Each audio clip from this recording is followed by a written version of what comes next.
Bismillahirrahmanirrahim. Dear students of 11th class, our today's topic of botany is morphology of system. Dear students, as you know, a plant has two parts. One is above ground and another is below ground. Below ground or underground part of the plant is known as a root system, and the above ground or upper ground part of the plant is known as shoot system. So far as system is concerned, it is commonly the above ground erect part of the plant. It bears lateral branches. At intervals, the stem has uh, stem and its branches possess swollen areas which are known as nodes. Leaves are borne in the region of nodes. Part of the stem between two adjacent nodes is called internode. That is, the part between two adjacent nodes is called internode. The angle between the leaf and upper or younger part of the stem is called axial.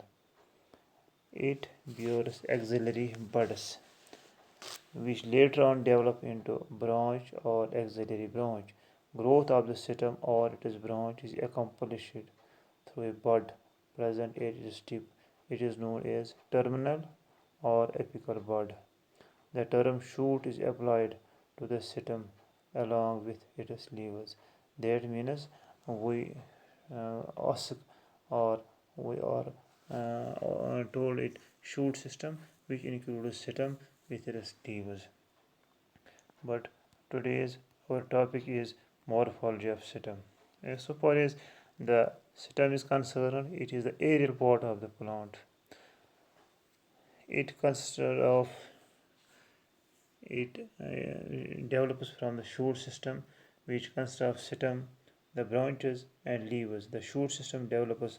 The shoot system, so far as the shoot system is concerned, it develops from the pillimule of the baby plant. That is, the baby plant has two regions. One is a radicle, which develops into root, and another is pillimule. Pillimule develops into shoot.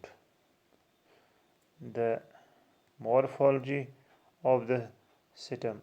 So for the stem is the ascending part of the axis, bearing branches, leaves, flowers, and fruits. It develops from the pillimule of the embryo of a germinating seed. It bears nodes and internodes.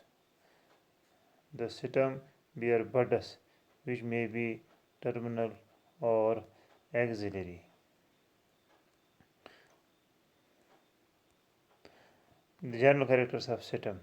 The stem is a ascending or axis of the plant and develops from the pillimule and epicotyle of the embryo. That means it develops from the pillimule of the baby plant. Second point is it is generally erect and grows away from the soil towards the light. Therefore, it is negatively geotrophic and positively phototrophic. That means the stem it moves towards the light, so it is positively phototrophic, and it moves towards the ground, and that is in the soil. So it is, and it never moves towards the soil, but it moves away from the soil. It is also known as negatively geotrophic, but it moves also towards the light. It is positively phototrophic. So the stem is negatively geotrophic, that is, it moves away from the earth, and positive phototrophic, it moves towards the light. That is the characteristic of the stem. Stem is differentiated into nodes, internodes. It bears leaves and branches at the nodes. The lateral organ of the stem are exogenous in origin. Shoot is usually green and photosynthetic. Photosynthetic, it is green and photosynthetic. Trichomes, hairs, if present, are either unicellular or multicellular. In mature plants, stem and its branches bear flowers and fruits. So far as a system is concerned, as we know, system has nodes and internodes.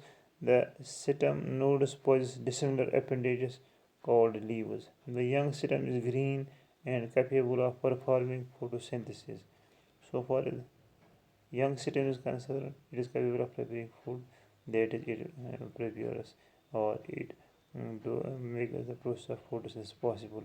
In the mature state, it bears flowers and fruits. Leaves and stem branches develop exogenously. Stem exposes leaves, flowers, and fruits to their most suitable position in the air environment for optimal function.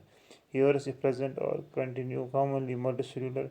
Stems are usually positive phototrophic, negative geotrophic, and negative hydrotrophic. Dear students, it is sufficient today. Next, we will meet, inshallah. Thank you for the day, and we will meet next tomorrow. Thanks.